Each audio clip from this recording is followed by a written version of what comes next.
Hey y'all, and welcome back to a new video of a game that I played recently where I was on a little bit of a losing streak, I have to admit, and this game kind of changed it around with a sacrifice that I did not calculate. Either way, my opponent starts with d4, I go knight f6, which enters into the second most common variation after d4, simply trying to get c4, e6, knight c3, and bishop to b4, the nymphs are Indian. That's the point of doing this.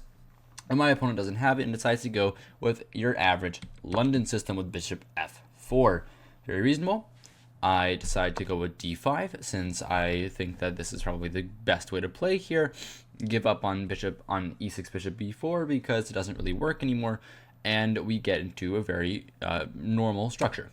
e3, bishop f5. My opponent goes c4. I decide to go with the move e6, which is a move that I normally play. After takes, I'm going to take back with the pawn, keep that center control, and then I'm going to play c6 in the future. My opponent decides to go queen b3. And here, you have to remember one thing.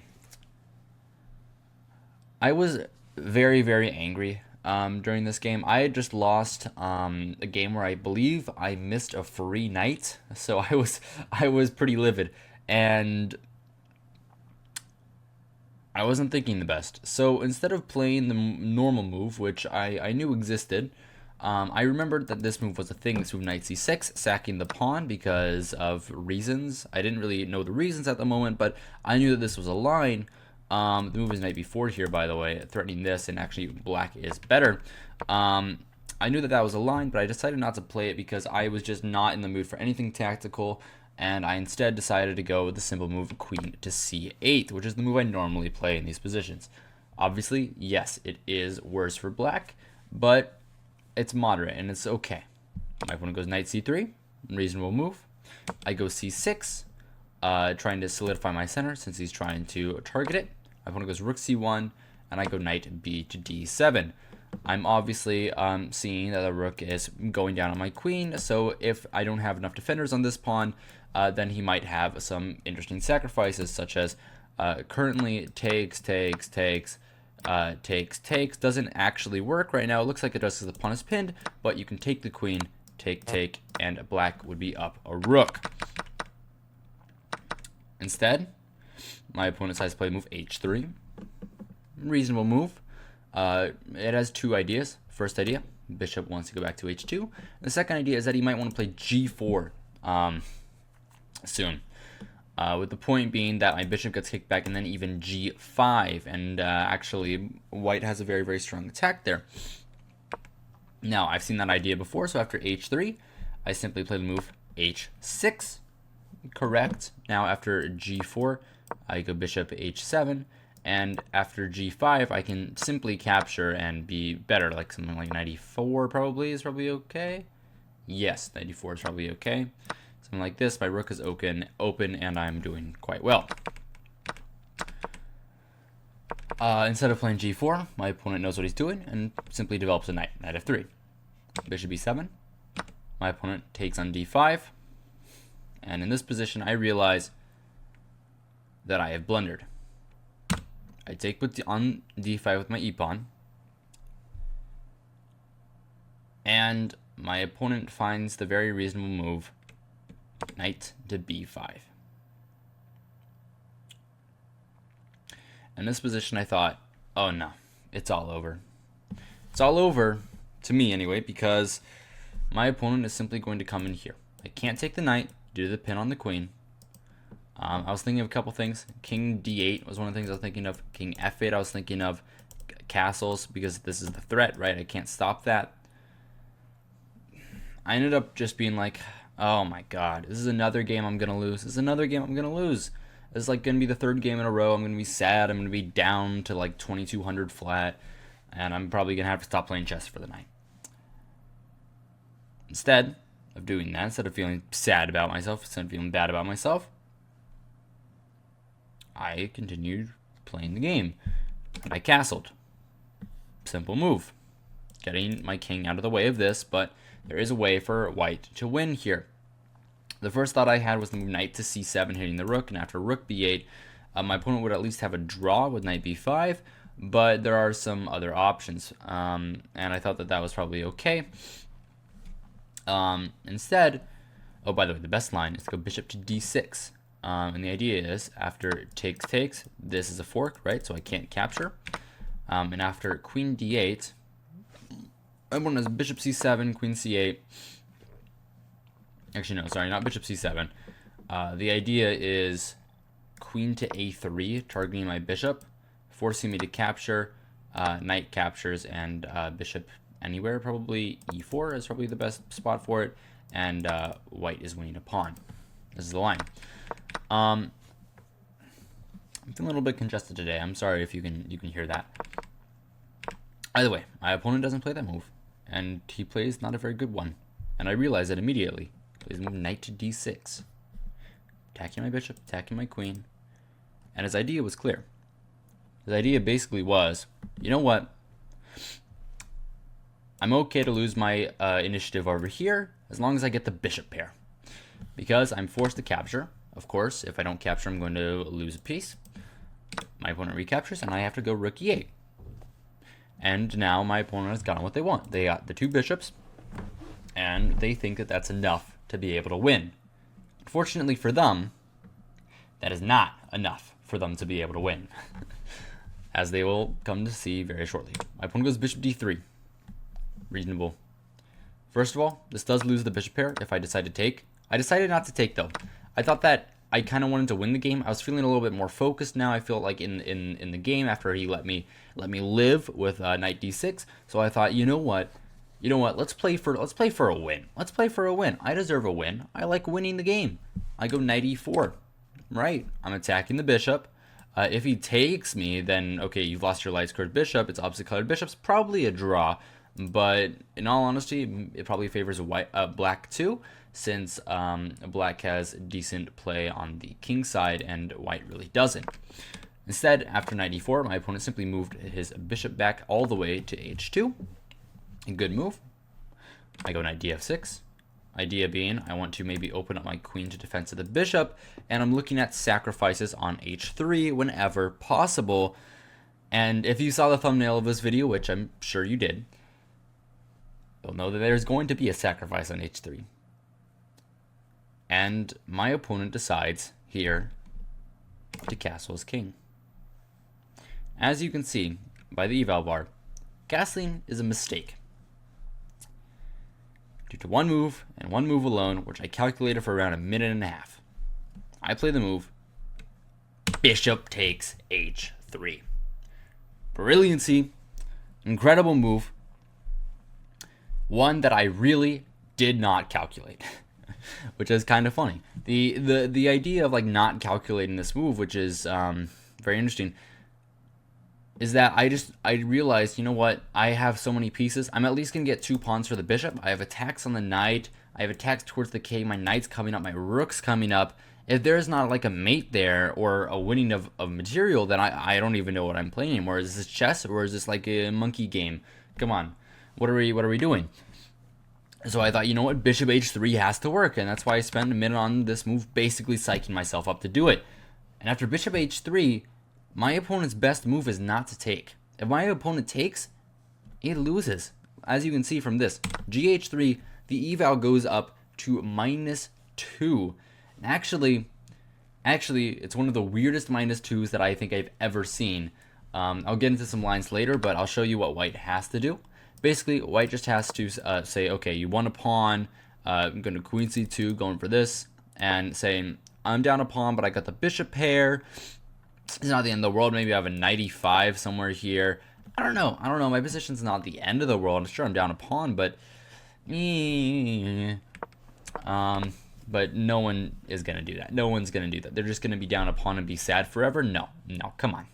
We're not playing concessions here. We're not going to concede anything to our opponent. Our opponent doesn't deserve it.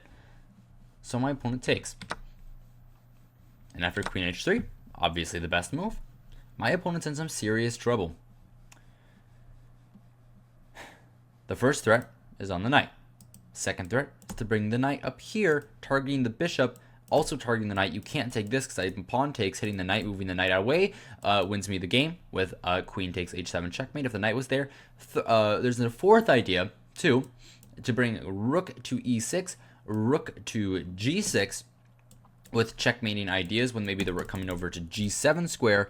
If the bishop ever goes to the g6 square here, first of all, knight takes, pawn takes, and rook e6 sees me getting getting 4 pawns for the piece, which is enough, first of all, and second of all, attacking the knight, and third of all, it's not over with that because my other knight is still coming into the position here with this knight coming up, and there is going to be a checkmate imminently awaiting since my rook is also attacking his knight, and if the knight moves, obviously it's mate.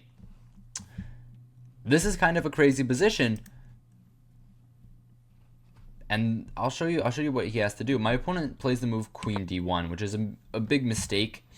Yes, it defends the knight, but there's nothing he can do. I'm going to show you how the game ends, and then I'm going to show you some of the other lines in here. I go knight g4, obviously trying to target the bishop. My opponent goes rook c2. First of all, defending this pawn against any shenanigans, because maybe the king wants to run this way. And yeah, it's a very, very logical move. I go rook e6, also the best move. Simple idea. I want to come up here, right? I told you that. And my opponent kind of freaks out here, doesn't really know what to do. He senses that he's about to get mated, so he takes on e4. I take back with the pawn, and he goes bishop to g3. Reasonable move, but it loses a piece. Pawn takes knight. My opponent takes back with the queen, but at the end of the day, white is up a pawn, and even though yes, I am up a pawn, there is more that I can get. We're not really going for just pawn odds here. We want more than that, and what I found was more than that. Knight h2 is a fork. Very nice move because it's defended by 2 pieces. The king can't take since the queen takes, and after the bishop takes, I would win his queen over here. So my opponent just has to take it, and he goes queen g2, obviously the best move. Queen g2, king g2, knight f1, and my opponent resigns swiftly after king f1, rook d8, b4, rook d5, a3, and the move a5. My opponent simply resigns the game, knowing that he is going to lose in the long run and doesn't want to suffer. Very reasonable. Now I want to show you some of the crazy lines in this game because, yes, this video is not long enough and I need audience retention. The move here that there's a couple moves that white has to play. First of all, there's the move bishop takes e4. Which is only accessible by the move rook takes e4, which is winning for black, but it's still very, very complicated. The line goes bishop g3, rook g4, threatening to sacrifice even more material, and also trying to bring the knight in, maybe trying to bring the knight in like this. Knight d1, queen d1 is one of the moves. Knight h2, rook c2. There's some lines here, but this isn't really the line I want to show you. The line that I wanted to show you is how it can be -2 here. After bishop e2, knight g4, of course. We're coming in here, we're coming in here, we're coming in here. We're doing everything properly. My opponent has to play the move queen takes b7, which is an insane move. And the idea of it isn't actually to win a pawn at all. The idea of this move queen takes b7 is that you're targeting this rook so this rook can't come up. And also, yes, you are winning a pawn, but that's not important right now. After a simple move like knight back to g5, which makes a lot of sense, if I were to play something lazy like this, I'm already worse after queen c7. There's not much I can do here. Queen f4 is the move, and the queen gets back in time to defend. So the only move here is to play knight g5. Very reasonable move. Trying to threaten the knight here. Bishop g3, obviously. Removing access from the queen to the knight. And after the move, knight takes e3, only move. Everything else loses. Everything else loses or is a draw. Knight f2 is a draw, but everything else is losing. Knight e3, oh, knight e2, knight f2 is not a draw. Okay, whatever. But knight f2 is the only move. Knight e3, sorry, is the only move. Saying, if you take me, I'm going to take here, and then I'm going to probably win. And the line follows. Fe, queen g3, king h1, rook a to d8, or rook a b8. Actually, rook a b8, yes. Queen to d7. Sorry. No, this isn't the line. No. The move here is not fe, yes. Sorry, I made a massive blunder in my analysis. Right, the move here is knight h4. Knight h4 stopping everything.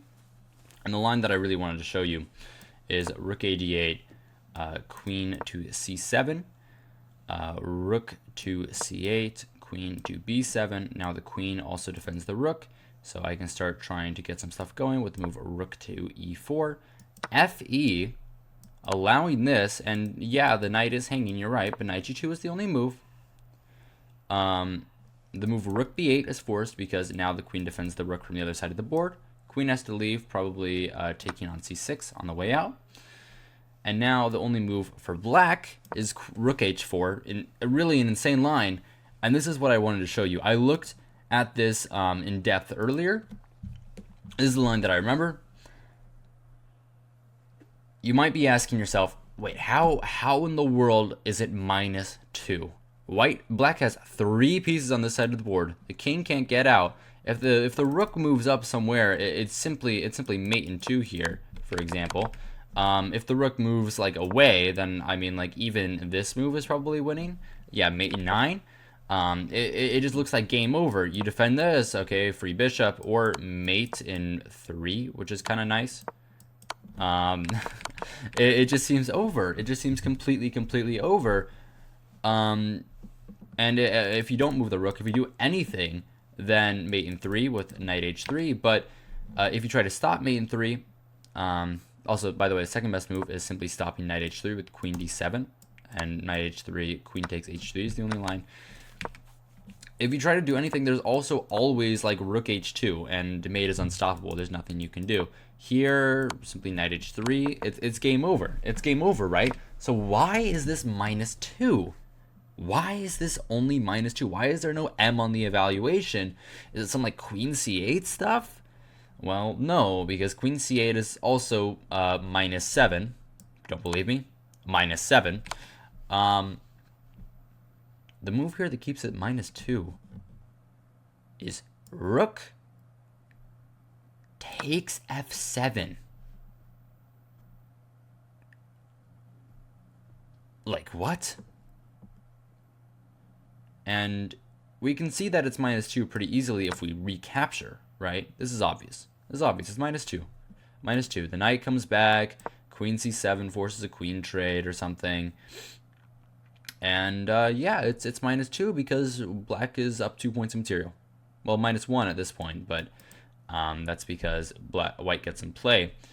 The line goes this, like rook e4, targeting this pawn, and then the only move bishop f3. It's genuinely crazy. Only move bishop f3 here. Ooh, oh man, no, we have to sack the exchange and get into this position, and this is almost a draw. But what's really interesting is what happens. Oh my god, I have so many moves here. I have to scroll down when I'm looking for this. After rook takes f7, what's very interesting is what happens if we simply go rook h2. What do we do? What does he do after rook h2? Isn't this winning? Right? Because if he moves here, I mean, yeah, this is easy mate. Like, easy mate. What is he gonna do? How is this okay? If he brings the rook back, I simply have knight h3 again. It looks like a mate. It looks like a mate to me. But what's insane about this position is that white has one and one only saving grace. Rook takes g7 check. What? Rook takes g7 check. And it's a draw. I actually can't take right away, by the way, which is kind of interesting. If I take right away, there's queen c7. No, not d7. Queen c7 check, forcing the queen off the board. And at the end of the day, I lose my rook, which makes sense. But after king h8, my opponent goes here and sacks the rook for a third time. And after king takes, It's just a draw. It's just a perpetual check. Nothing I can do. It's just a draw. Incredible. Incredible. One of the craziest lines I think I've ever seen. And yeah, the way to keep advantage, by the way, the way to keep full advantage, not knight takes f7. That's only minus 0.8. Queen h2, king f2, now knight takes f7. And this is somehow winning. I honestly, I was astonished when I saw this line. That's one of the craziest like engine lines I think I've ever seen. Besides the video, the craziest engine line I think I've ever seen. It's a very good video. Remember to go watch that after this. Genuinely insane stuff, and that all stemmed from the move that I didn't even calculate. Bishop takes h3. Insane. Either way, that's all I got for you today. I hope you guys enjoyed. Hope you guys found it entertaining, instructive, all of the above. If you did, remember to like, subscribe to all the normal things YouTube tell you to do. And yeah, that's it. Good evening and good night.